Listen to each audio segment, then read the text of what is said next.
Hey everyone, and welcome to A Balanced Life with Dr. Jacquie here at Black Star Network. And as we are moving into this month, we're really being able to see and identify how do we want to become our best selves.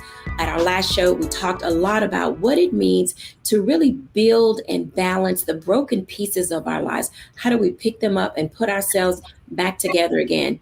And today we're going to talk about generational curses. Now, I have to tell you, generational curses are often seen in the African American community, but to be quite honest, they are no respecter of race, color, creed, age, or size. And as we begin to dive into our conversation today, I want you to think about some of those things that you may have heard about family members, things that you have seen. And, we often talk about see something, say something, and we often keep silent because we really don't know who's going to believe us. Many of us in our communities are well aware of the dangers of generational curses. And today we kind of want to unpack that and really discover what it looks like to move ourselves forward. We are joined today by three of our favorites, Dr. Tierney, Stacey Owens, and Dr. Terry Whitt-Bailey. Welcome in, ladies. Thank you. Yes. Hey, Dr. J. I am so excited that you all are here to unpack this particular subject that often plagues us. And I can recall watching movies and there was always like this hush in the room. And, we really weren't trying to know what was going on, but we could tell something was going on. And then when we began to gather for family reunions and special times and vacations, we would hear things like, don't let your kids go in the back room. Uncle so-and-so is there. Or keep your kids close to you. Don't let them sit on someone else's lap. There are all of these ways in which we were kind of brought into understanding generational curses, but not really knowing the impact. Let's talk for just a moment. I'm going to start with Dr. Whitt-Bailey. Let's talk for a little bit about how can we identify from a family perspective what a generational curse may look like. Dr. Whitt-Bailey. Wow, this is such a deep subject that we won't be able to unpack all of that in this 1 hour. I can tell you that for sure. But I think one of the ways that we can start to discover how we don't talk about it is by noticing when we stop talking, or noticing when we start to whisper, or noticing when everyone looks a certain direction, or when someone says, oh, well, we don't talk about that.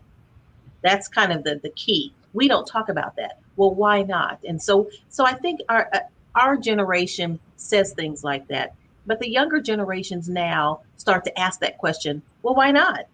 And so then we have to make a decision on whether or not and how we unpack that with folks.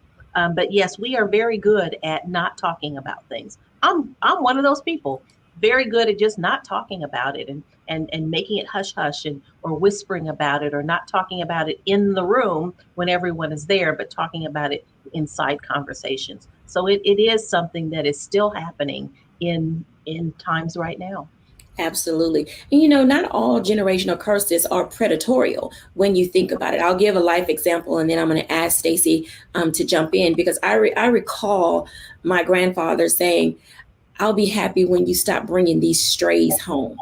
And it took me till I was like in my 20s to really understand what that meant. I thought he was talking about another family member. And then later on, I found out that my mother married into a family. So I was like adopted. And it was the first time that it struck me that I was being called a stray. And so oftentimes there are things that happen on in our families that we don't really discuss, and they trigger us and we have to heal from them. Stacey, when you deal with kids, or, when you're working with families and adults, there are so many ways that generational curses show up in behavior. How do you help others and yourself? Tell us about being able to identify what generational curses look like.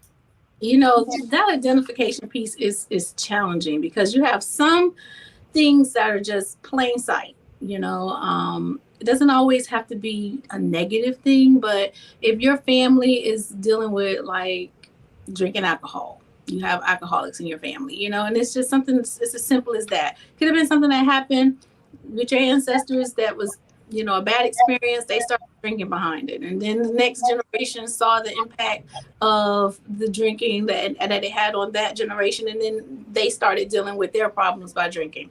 I think I've had an opportunity to see that here with the school, with some of our families, when students are showing signs of anxiety or showing signs of mistrust. And then when I'm having to have that conversation with the parent, you start hearing them sharing stories about the things that happened to them that caused them not to trust people or cause them to have that same thing that their child is dealing with. And it's so ironic. Just a couple of weeks ago, I had a family sitting in here, and as I was listening to the child explain her feelings about the things that she was dealing with, and when the mom in to bring an awareness to her, she started telling me about her stories when she was little, and they were verbatim, like the fears that she had already begun to project those fears onto her child unbeknowingly. I mean, she wasn't even doing it intentionally. It was just, she was in her mind protecting her child. But in fact, she was teaching her and passing down those same fears, that same anxiety that she, developed from when this bad decision was made from the generation before her. She was assuming that by talking about it and preparing her daughter for it, that she was protecting her. But what she was doing, in fact, is projecting those same emotions into her daughter. So her daughter was starting to think and feel the same way. And so I think it's sometimes hard. Like I said, alcoholism, that's the easy thing. But emotional abuse, that's something that's not in plain sight that you can say, I can connect that to a generation. So I think we have to listen. We have to listen to the stories that our parents tell us. We have to listen to what the generations before us is saying, and then make intentional connections to see, is this something that we've heard in our family tree before? And if it is, then when do we start doing something different? That makes perfectly good sense, because being able to identify what's happening is important, but also making certain that you're not projecting while protecting, because more is caught than taught. Children feed off of, and other adults in our spaces too, they feed off our behavior and our actions and emotions. I remember watching one comedian, and no one was doing anything, but all of a sudden people started running in a direction, and people were like, oh wait, they're running, let me run too. And sometimes we have that type of feeling in ourselves that, oh, this must be what I should do, and no one's having a conversation about it. Dr. Tierney, talk to us about what it looks like. Stacey said something about things being in plain sight, and there are those things that are right in front of our face, and then those other things that are nuanced and hidden. How do we help people in those spaces and circumstances? Absolutely. So it's for that reason that I like to use the term generational patterns. Okay. Because often when we say generational curses, we think, just like Stacey said, we think of the things that's in plain sight. We think of the abuses. We think of alcoholism. We think about things like that. But when we say generational pattern, okay, this means that you handle your money the way that mama handled her money, the way that grandmama handled her money. This means that you respond or don't respond to conflict the way your mom responded or didn't respond to conflict, and so forth and so on. It takes it out of this lexicon of it being something that's serious, dramatic, or abuse, and then it puts it into a space to say, okay, what are the patterns that I have in my life that I can trace them back to my predecessors, that it was their patterns too. And then you can begin asking yourself the question of, do I like this pattern? Is this a pattern that's serving me well? For example, I had a client once that was so stressed out because of all the things that she was doing to take care of her family. And so when I asked her, well, sugar, why are you doing it that way? Or why aren't you getting help or getting an in-home, nurse aide? Well, because mama didn't have one. She took care of Big Mama herself, and then Big Mama didn't have one. Okay, well, baby, Big Mama wasn't a judge. Big Mama did not have the career that you have or the responsibilities that you have. So you're not getting the help that you need based on your life right now because of a generational pattern. And she felt guilty and shameful of accepting and receiving and asking for help because her predecessors didn't ask for help because that was the pattern. So she was stressing herself out all because of a generational pattern that she couldn't see. So when we look at things from that standpoint of a generational pattern, then it's easier for us to really start really examining what's going on here and inviting someone to that space. If my client and I were not having that conversation, she would have never been able to identify the pattern. When you are in the pattern, it's hard to see the pattern. This is why it's so important that you have a coach, a therapist, someone to walk with you in these spaces to be able to say, hey, no, you can do that a different way. There's a different habit or pattern to go about getting this thing done. You don't have to be stuck in the same pattern. So that's one of the things, thinking about how do we face, address, and really heal these different generational curses or generational patterns. It's about recognizing it for what it is and then inviting the right people in to help you see what you can't see. I think that what you said is one of the ways to begin to help people discover a way of coping. And oftentimes that coping is positive and it's negative. I want to do a round robin again, and I'm going to start with Stacy. If you had to talk to someone or tell them one thing, what would you say about beginning to cope with the things that you began to identify and see? Stacy? I think you have to cope by first self-reflecting. Like, you need to be thinking about what are the decisions that you're making. Because the healing begins with you. So if you can start self-reflecting, being honest with yourself about the decisions that you're making, and then connecting some of the decisions, if you can, to those patterns that Dr. Tierney just finished talking about, if you can do that, that helps you to increase your awareness of where you need to start with your change. Absolutely. Dr. Bailey? That is so solid. I mean, I can't say it any better. Many times we want to point a finger at someone else, but I've been told that when you point one finger at someone else, you've got three pointing back at you. So it's important to make sure that, yes, you know that some things have been triggered or there's been some generational patterns, and I love that term pattern, but what is your role in it now? How is it affecting you? And then how can you make that change? Or how can I need to speak for myself? How can I make that change? And one of the other things that I've learned also is that it's important to just do one step at a time, to do one thing at a time, not to think that, life is going to change for you immediately or overnight, but to be able to have the recognition of it, to know where it might have come from, and to know your role and responsibility of growing through it and growing beyond it. Absolutely. Dr. Tierney? Know that it's okay to do something different. When we're talking about generational patterns, oftentimes we get locked into those patterns because we don't want anyone to say, oh, you acting brand new, or you doing something different from how this is how we always did it. It's okay to do something different in order to get the results that you want to see in your life. Thank you for sharing. When we come back after the break, let's talk a little bit more about what it means, not only just to cope, but are you being heard and are you being seen, when we're back after the break.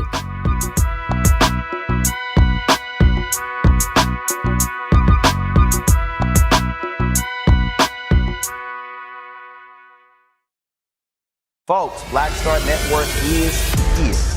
Oh, no punches! I'm real revolutionary right now. Support this man, Black Media. He makes sure that our stories are told. Thank you for being the voice of Black America, Roland. Stay black. I love y'all. All momentum we have now, we have to keep this going. The video looks phenomenal. See, this difference between Black Star Network and Black-owned media and something like CNN. You can't be Black-owned media and be scared. It's time to be smart. Bring your eyeballs home. You dig?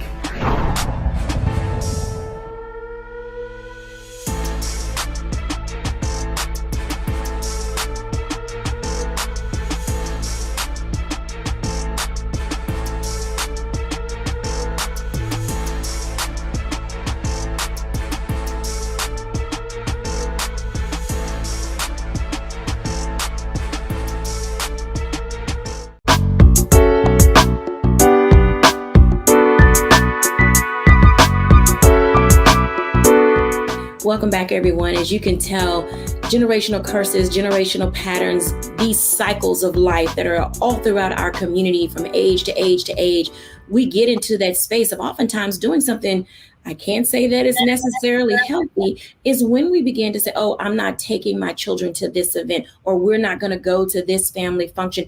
We begin to check out and remove people. And then all of a sudden, there's no more communication. There's no more family. There's no more recognition of what family used to look like, no resemblance of it at all. But that's because oftentimes in our families, we're not heard. We're also not seen. The other side to that is we're also not believed. I want to talk about that for a moment because making change, oftentimes being able to stand up for yourself, that's what it means, being able to have a voice. But, it's oftentimes not what you say, but how you say it and who you say it to.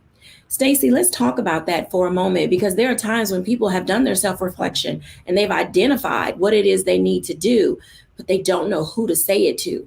And because that relationship may have a little bit of tension, how do you then begin to set the tone for having open and honest dialogue? Stacey? I'm gonna be transparent in this moment. I'm gonna take one of my things that I had to come into self-awareness about, something that was a generational pattern for me, and that was anxiety.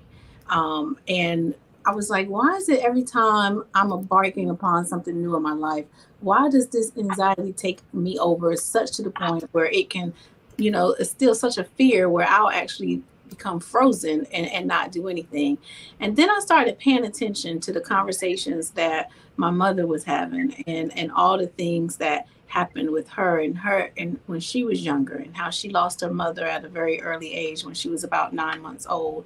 And she has some patterns that showed anxiety within her.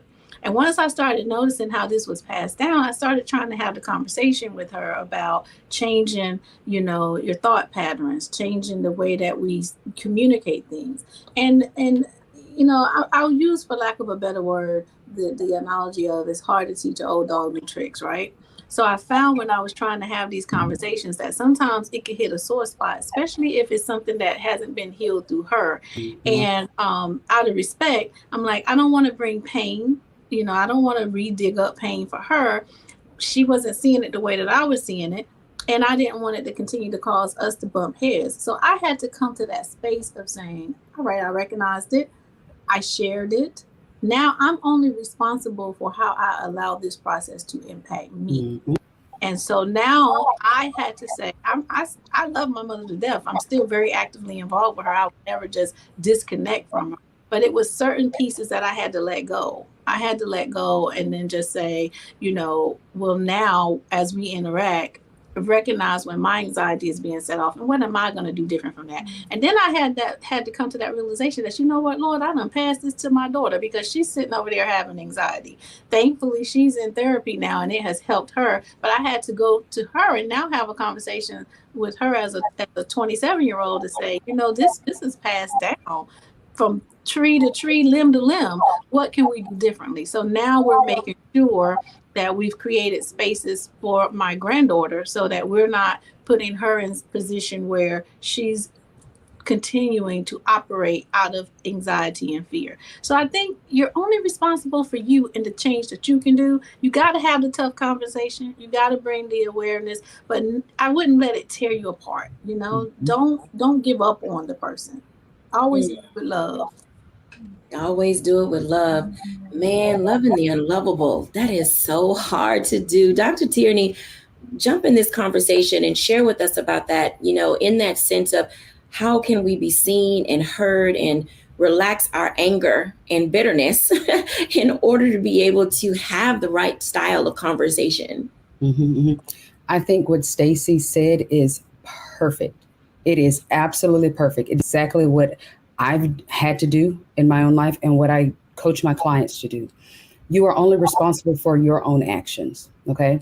So the one thing that I tell my clients when we're dealing with a situation like this, you can't make the other person understand, apologize, or anything like that. This is where forgiveness is so critical.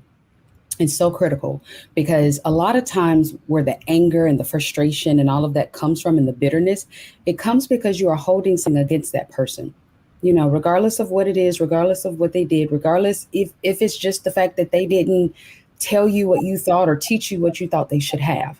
Most of the time, it's coming from a place of unforgiveness. And we are holding that person in unforgiveness, thinking that if we don't forgive them, if we don't release them, from the bondage of our unforgiveness, then they're going to do it again. They have to pay. They owe something. And when I say forgiveness, I'm not speaking about indifference.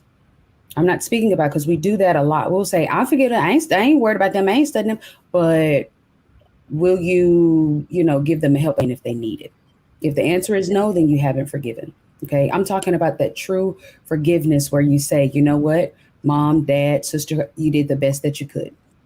I know that you gave me everything that you had in your power. Now it's up to me to change the trajectory of my life, of my children's life, of children's children's life, and letting that forgiveness take its place so that we can truly heal and move on, not just as an individual, but as a family and as a community as well. So as a family and as a community, oftentimes there are responsibilities that we have in the realm of see something, say something. And because we are in so many spaces and places, it literally crosses over. I want to talk to Dr. Whit Bailey about this for a moment, then bring in Stacey as we talk about workplace behavior, because oftentimes some of the things that are happening to us generationally show up in how we communicate and talk to other people and treat people in the office space. Dr. Whit Bailey.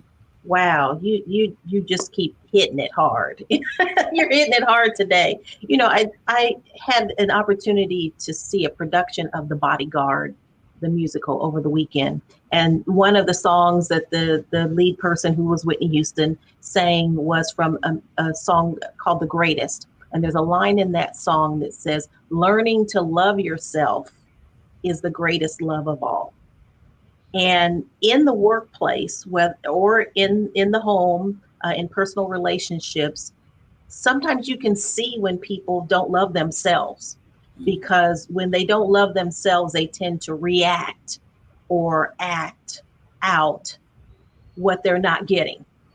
And so what I see sometimes in the workplace are people that are short-tempered with each other, or I may see people that are trying to become more of a leader, being in charge or being bossy about things, because maybe at home they don't get the opportunity to have leadership opportunities or the opportunity to be heard.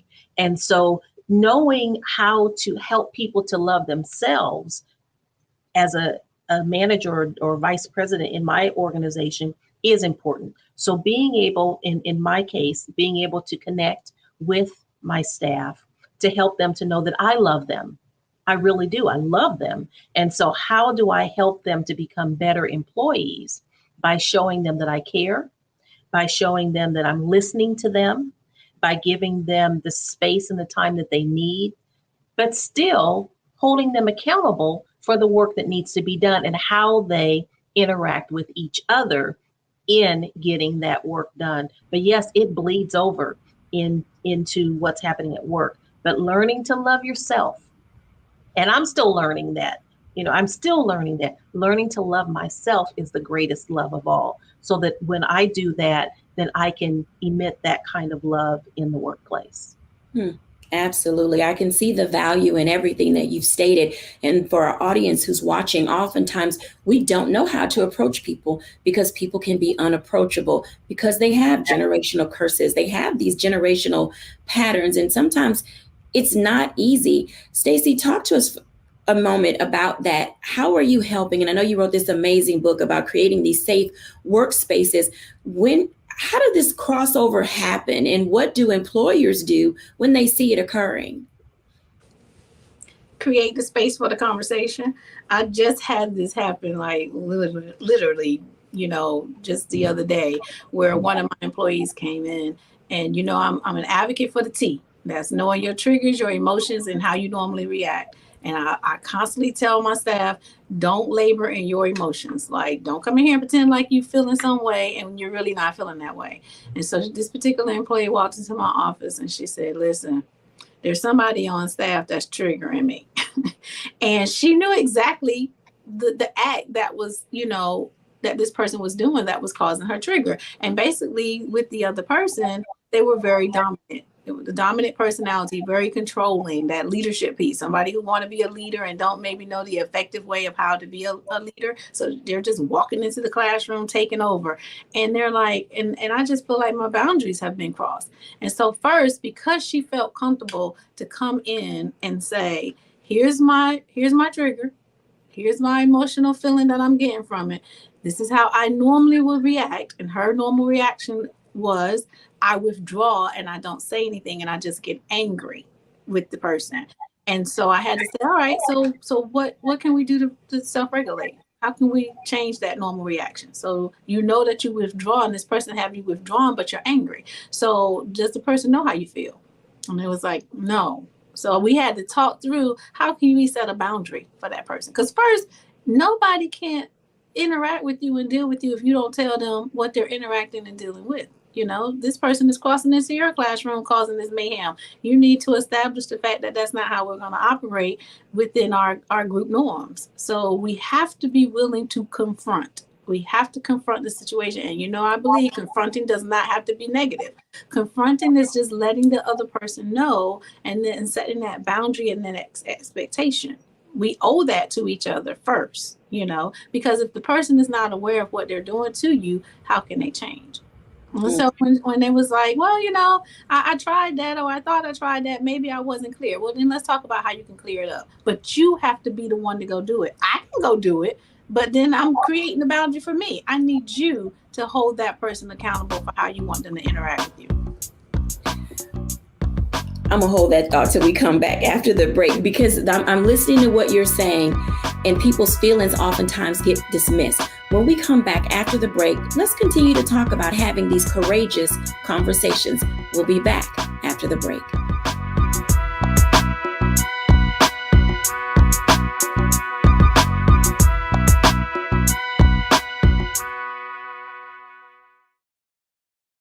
Don't you think it's time to get wealthy? I'm Deborah Owens, America's Wealth Coach, and my new show on the Black Star Network focuses on the things your financial advisor or bank isn't telling you. So watch Get Wealthy on the Black Star Network.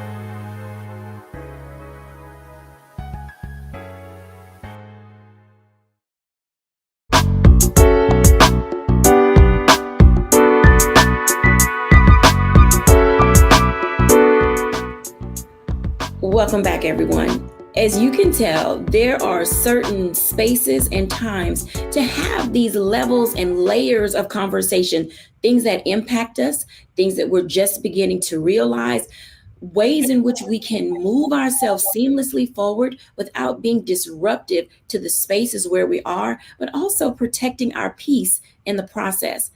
I want to invite Stacey back in for a moment because she hit on something about feelings and emotions and triggers. And there are those times where you can say something to someone like a Stacey or a Dr. Tierney or a Dr. Whit Bailey, and then all of a sudden you blowing this out of proportion, or girl, that's not real, or why you always think that way.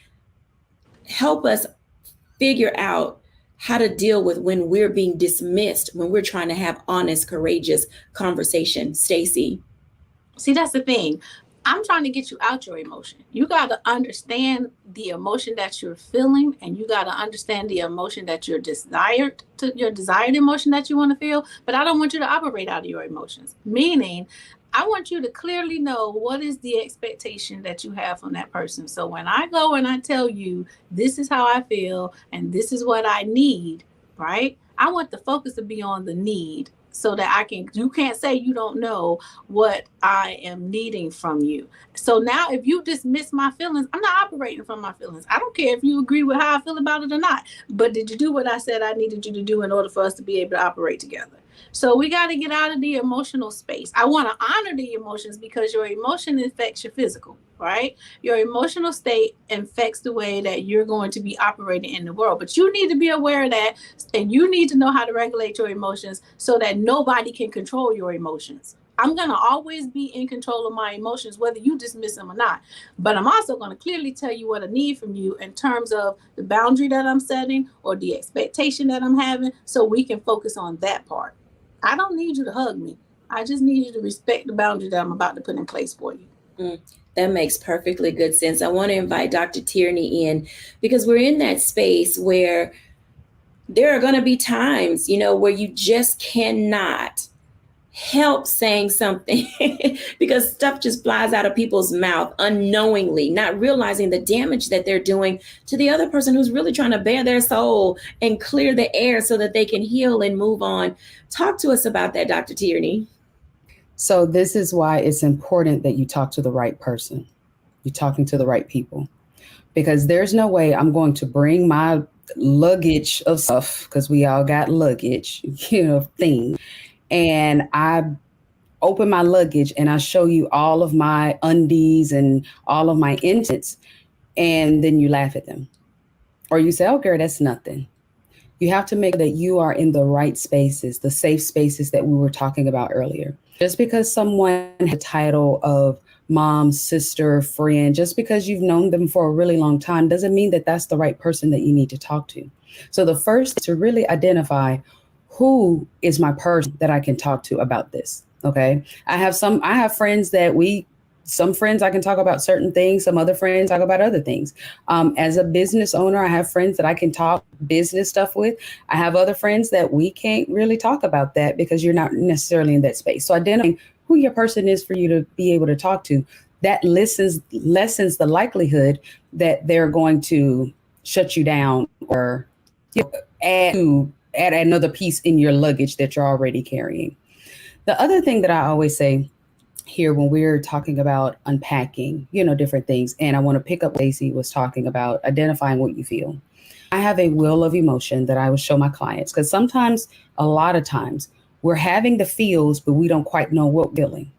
So even if I ask my clients sometimes, what are you feeling? Well, I just, and it's like, I'm just angry, because we really haven't tapped into to identify for ourselves what it is that we're feeling. Oftentimes, fear and sadness will mask as anger. We're not always walking around here angry. Sometimes we're sad. Sometimes we are terrified, so making sure that you have identified what you feel and then unpack that feeling to identify why you're feeling that will then inform you on what you need to do. And when you have that information, you can better communicate to the other person where you need their help in this, or what it is that they can help to serve you in this space to help you as you heal. But if you don't know that, then we're all just throwing things against the wall to see sticks. Only you have that information. When you also have that information, it'll better tell you who to take your bag to and who you can really unpack it with. But making sure that you absolutely have that information is critical. Absolutely. Dr. Whit Bailey, what do you say about all of this? I mean, you are working in organizations, you're working in your company and with the company.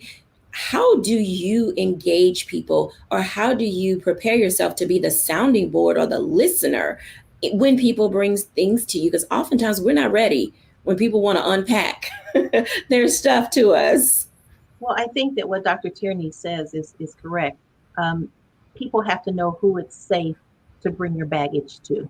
And yes, we all do have baggage. We all have baggage, but everybody isn't going to be able to receive and respond to the baggage that you bring to the table, or that you bring to the office, or that you bring to a person. And so in my case, I'm that person for a lot of folks, because I can respond in a way that connects to emotion. And so I love Stacy, and I love how she shares things.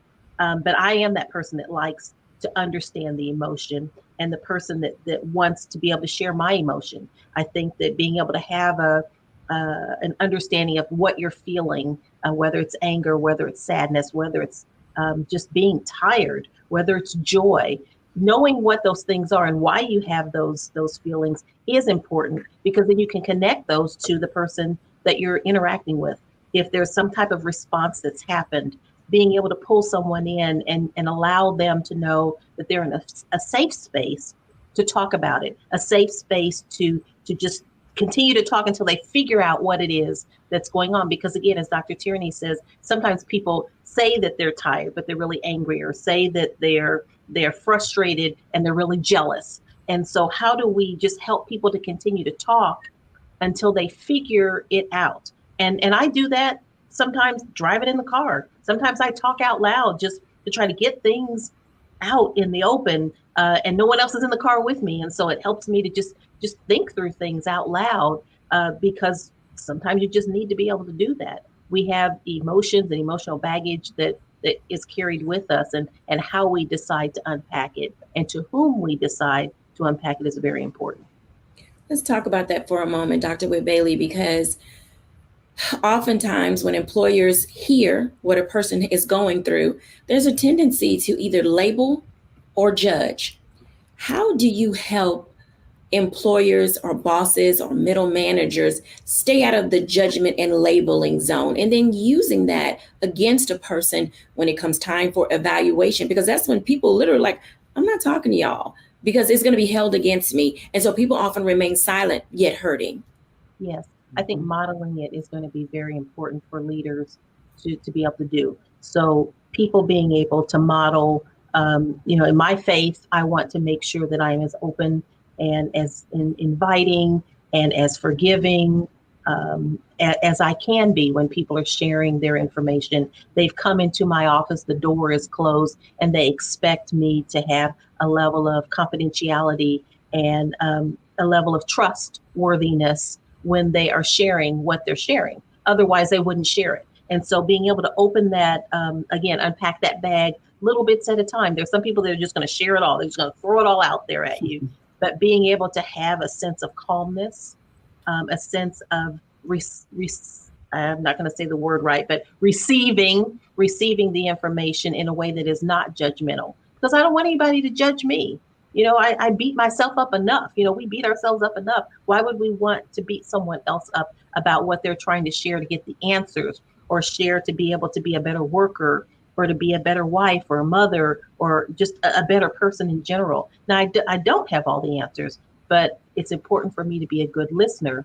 And we should not be connecting those things to the job description if it's something that's personal. If it is something that can help them to work better, then again, in love, with kindness, with sensitivity, sharing those things that can help people to be better workers, but not holding it against them as they are figuring it out throughout their work life. Mm-hmm. Absolutely. Dr. Tierney, you mentioned something about generational patterns. And when people work together in teams, and I know students who watch us don't like working in groups or having lab partners and all of those things together, because sometimes there is a lack of trust because of things that they have experienced. And when people either sit too close to them, or they're in their personal space, or they may raise their voice because they are anxious about the way someone is handling something. How are you helping people begin to mitigate or lessen the nuances of a trigger when they're in the group or team dynamic? Mm-hmm.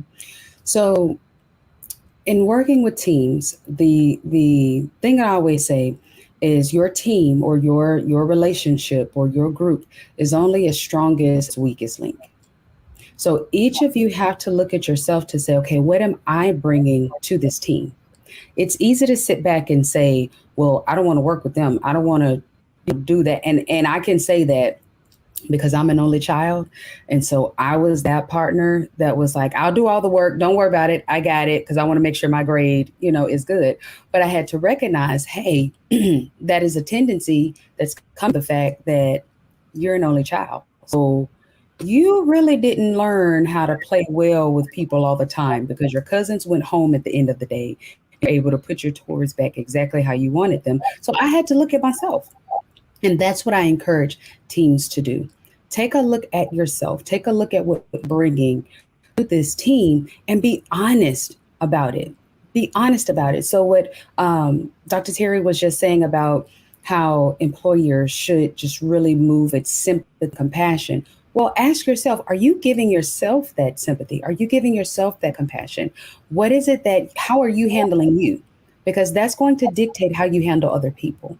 So I had to recognize this is how you handle yourself, Tierney. So this is how you're showing up in the team. And so that's really the number one thing in working with teams and helping teams really get their team dynamic together. It's helping the individuals first see themselves before then they start picking at the teams. If we're all coming together, and this again can be group settings, professional relationships, whatever it is, if we're coming to this group as a whole person, then the whole group will win. A high tide raises all boats. So the entire group, and if I'm coming and bringing my best self to this group instead of trying to pick the group apart. So before you go, what tip would you give to our audience in order to be able to seen, heard, or move forward? To be seen, heard, and move forward, again, the work starts with you. It starts with you. I would ask you, do you see you? Do you listen to you? How are you trying to move you forward? And let that be your first beacon, because everything else will fall into place from that. Be it if the relationships or the partnerships or whatever it is, those relationships start to better because you have now impacted them in a way, or if it's that we need to put a little distance and a little separation, there. But it all starts with you. Dr. Whit Bailey. Yes. As Dr. Tierney said, how am I handling me is an important question to ask, especially in a group setting. As a leader, I don't always have it right and always have it together. I've been the weakest link as a leader. And those people who have been on the show, have watched the show in previous episodes, know that I lost my husband about this time last year. And I was the weakest link. Emotionally, I wasn't together. And I needed the team to pick me up and to carry me forward, to understand that it was going to be okay, because I've told them that.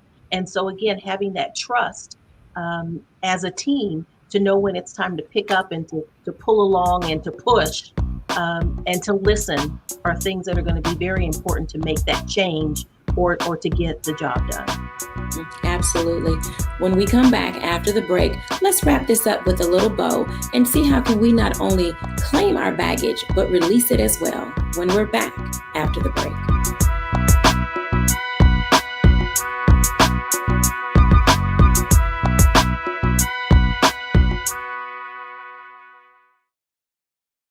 Hatred on the streets, a horrific scene, a white nationalist rally that descended into deadly violence.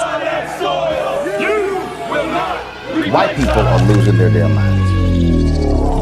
As an angry pro-Trump mob storms the U.S. Capitol, we've seen shooting. We're about to see the rise of what I call white minority resistance. We have seen white folks in this country who simply cannot tolerate black folks voting. I think what we're seeing is the inevitable result of violent denial. This is part of American history. Every time that people of color have made progress, whether real or symbolic, there has been what Carol Anderson at Emory University calls white rage as a backlash. This is the rise of the Proud Boys and the Boogaloo Boys. America, there's going to be more of this. Here's all the Proud Boys, guys. This country is getting increasingly racist in its behaviors and its attitudes because of the fear of white people. The fear that they're taking our jobs, they're taking our resources, they're taking our women. This is white fear.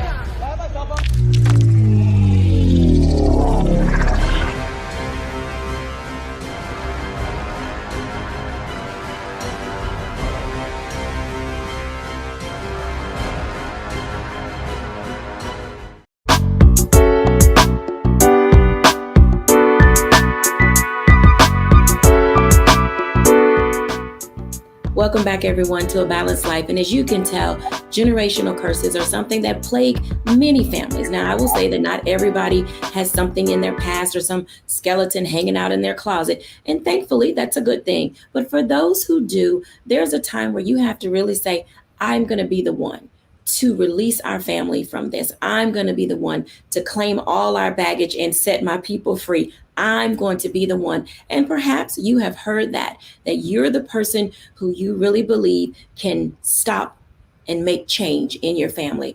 So ladies, let's talk about that for a moment, because there are two things. There's the claiming of the baggage, and then there's the releasing of the baggage. And all of them are a process. I'm going to start with you, Dr. Whit Bailey. How do you claim and have ownership over the things that you have now identified and recognized, and you know it's time to say, we're going to lay this thing to rest once and for all? You know, one of the simple things, it sounds simple, but for me, it was really a profound thing, was to look at myself in the mirror, to literally look at myself in the mirror and know that God made me, to know that all the bumps and the curves and the crevices and the lines and everything is, and the skin tone and the hair, God did this. And I am fearfully and wonderfully made. And so my shape may not look like someone else's. My skin color may not look like someone else's. My hair texture may not look like someone else's. And so to be put into a box that generationally or traditionally may say that you're a certain type of person because you look a certain way or you respond a certain way, I had to let go of that. And that is something that I have started to do. And it's not a vain thing at all, but to really take the time to look in the mirror and say, thank you, God, for making me who I am. Thank you for giving me what you have given me that you haven't given anyone else. Thank you for the bumps and the crevices and the pain and all of the stuff that you've done to help me to be who I am. The hurts and the developments and the connections and the friendships and the loves, how you have put all of those pieces together to make me unique so that I can give to someone else and move someone else because of what you've done for me. Absolutely. Dr. Tierney. So I like that you use the word claim, because oftentimes in the Black community, we'll quickly say, we ain't going to claim that. We're not going to claim that. We're not, when maybe times it is some things we do need to claim, sugar. Something that I always tell my clients, I always say, when we're looking at who we are, and I love what Dr. Bailey just said, when we're looking at who we are, one of the things that we'll pick ourselves apart.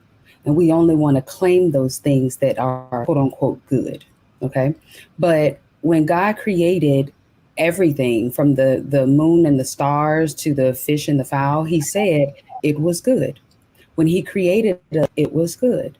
So those characteristics and all of the different gifts and talents and quirks and all of the things that are unique to us in the way that God created us, it is good. Now, we can use them in ways that are not good. Use myself as an example. That friend that when my friends would always say, hey, get on the phone, pretend like you're me and call the phone company, and because they're messing up my bill. And by the time I got done talking, this mouth right here, you had a free phone, I had a free phone, they had free minutes, and we in a cell phone bill for the next 3 months, Now, my gift and my talent in my mouth and the power of my mouth, I did not understand it back then. So I used it in a way that was not good. I used it to tear some things down. I used it to cut some things up because I didn't understand who God was creating me to be in.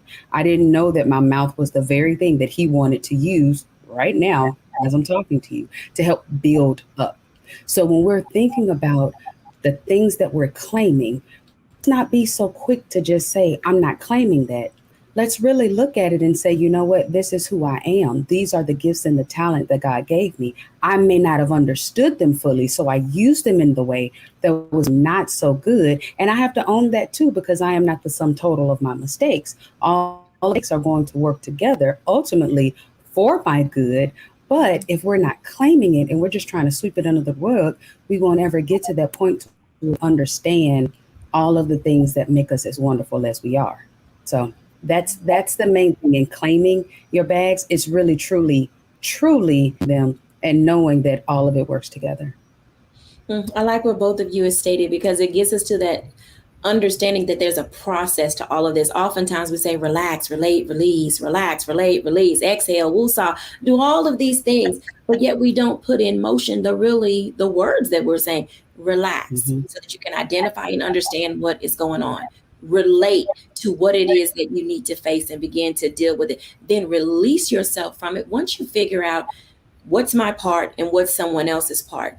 Let's unpack that for just a moment in the time that we have left, because how do you divvy up what's my part and what's someone else's part when, as Dr. Webb Bailey says, somebody's always pointing fingers and wanting to pass the buck or the blame and nobody wants to take it. Dr. Webb Bailey. Well, yeah, no one wants to take it, but we have to take it. And we have to know that we have baggage. In fact, we have luggage.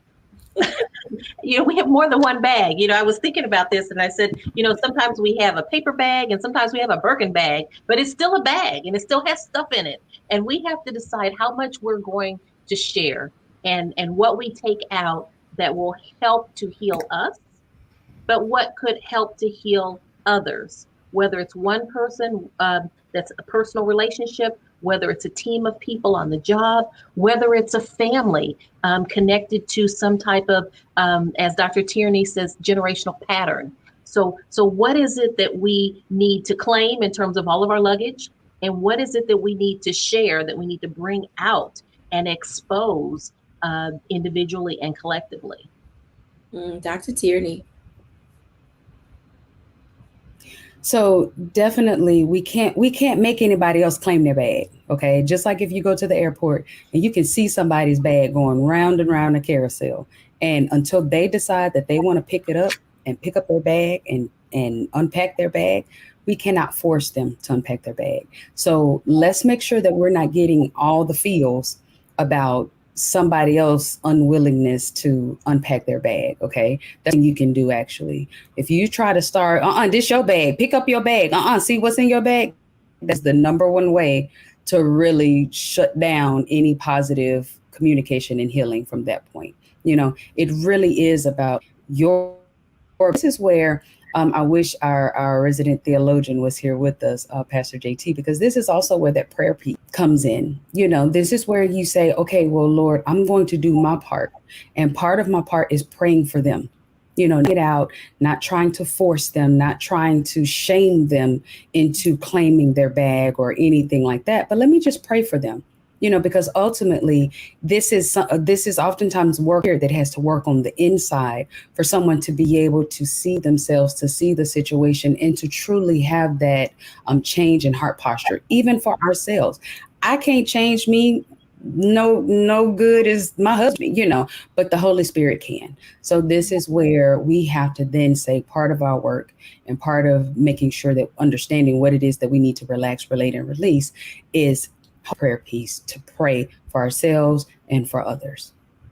Thank you. So as we close out this block, give our audience a challenge. Dr. Whit Bailey, what would you challenge them to do, being able to move forward? You mentioned historically, traditionally, generationally, there are some things that we need to do.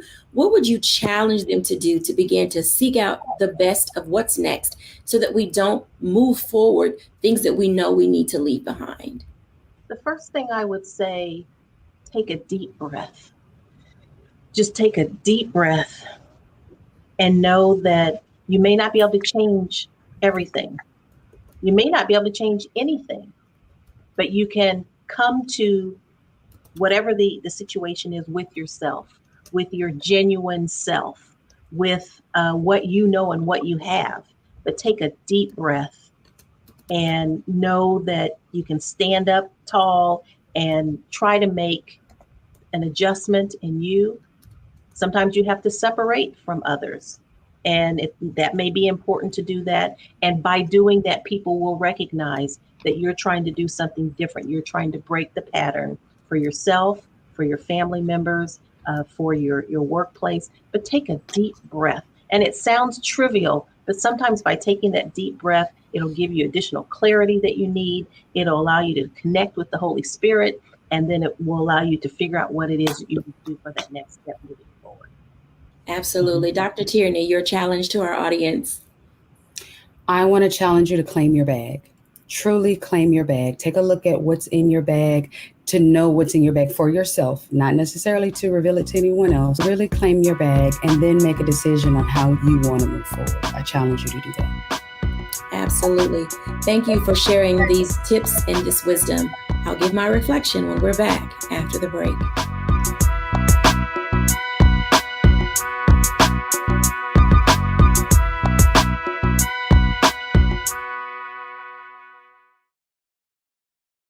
When you talk about blackness and what happens in Black culture, we're about covering these things that matter to us, speaking to our issues and concerns. This is a genuine people-powered movement. There's a lot of stuff that we're not getting. You get it, and you spread the word. We wish to plead our own cause Too long have others spoken for us. We cannot tell our own story if we can't pay for it. This is about covering us. Invest in Black-owned media. Your dollars matter. We don't have to keep asking them to cover our stuff. So please support us in what we do, folks. We want to hit 2,000 people, $50 this month, raise $100,000. We're behind 100,000, so we want to hit that. Y'all money makes this possible. Checks and money orders go to P.O. Box 57196, Washington, D.C. 20037-0196. The Cash App is $RM Unfiltered. PayPal is R Martin Unfiltered. Venmo is RM Unfiltered. Zelle is roland@rolandsmartin.com.